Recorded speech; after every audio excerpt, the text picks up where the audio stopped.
Hi guys, do you want to hear a joke? Yeah, sure. Yeah, sure. I'd love to hear a joke. What did the horse say when he fell over? Help, I've fallen and I can't giddy up. Yep, that's me. If you didn't just notice, I told a really bad joke. In a moment, I'll be hit with the most traumatic responses someone can experience to a joke. Anger. What? Oh. So stupid! Ew.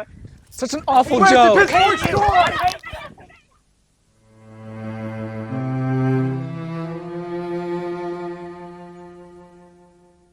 Oh, that was so awful. I don't even bother telling jokes.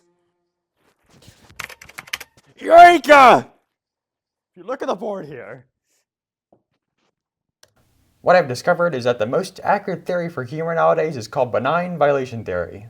Benign violation theory states that for a joke to be funny, it needs two components. First, it needs to be benign, and that the person receiving the joke needs to understand that it's just a joke and trying to be funny.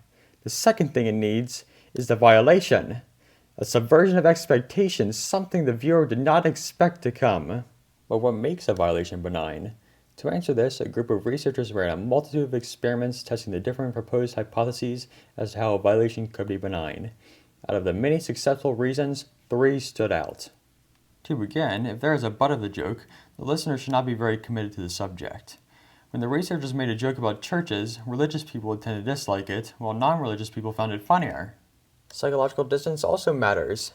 They found that when a viewer felt as if they were farther from a morally dubious violation, it was funnier and therefore more benign.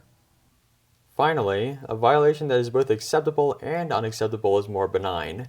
It confuses the mind and makes the entire scene much sillier. What? So to summarize... But why are jokes funny? Well, I know one thing that makes jokes funny. It's contrast. Like when you're expecting circle, but it get triangle! No. So a joke is best when it pushes the boundaries of what's okay and not okay. If it wouldn't offend somebody, it's not a good joke. Maybe, but a joke can't go too far. It needs to appeal to like general audiences and ultimately needs to allow them to be able to express themselves. See, now that describes a joke, but what actually makes that combination funny? I can explain.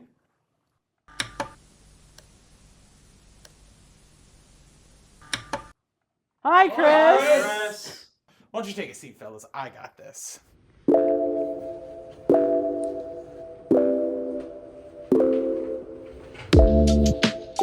Well, that's a tough question. What makes jokes funny is essentially the audience's reaction, right? You can say whatever you want and it can be funny to you, but if the audience doesn't laugh, is it funny, right? It's like if a tree falls in the forest, does anyone hear it, right? If I tell a joke and no one laughs, is it a joke or am I sad? Which is it, right? But most importantly, what it has to be is funny to you first and foremost. When you're writing a joke, it should always be something that you find funny and you enjoy, and chances are someone else will also find that funny. Could you be a little more scientific?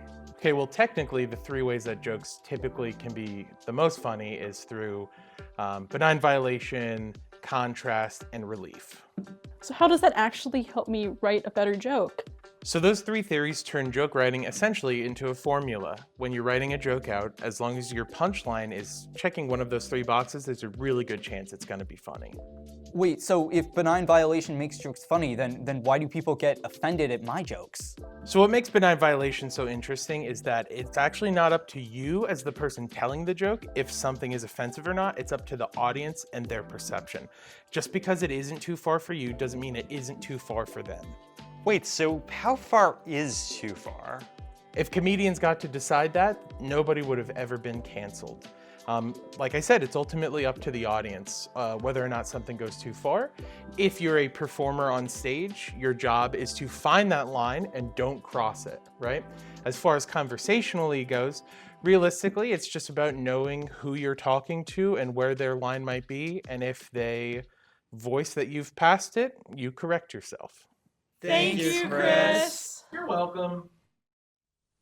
Did you guys hear about that girl who had the terrible joke? I did. I heard they chased her all the way through the quad. Really? Yeah. Oh, speak of the devil. I still haven't forgotten the day everything went wrong. I hope I can finally redeem myself. So guys, What is red and is bad for your teeth? A brick.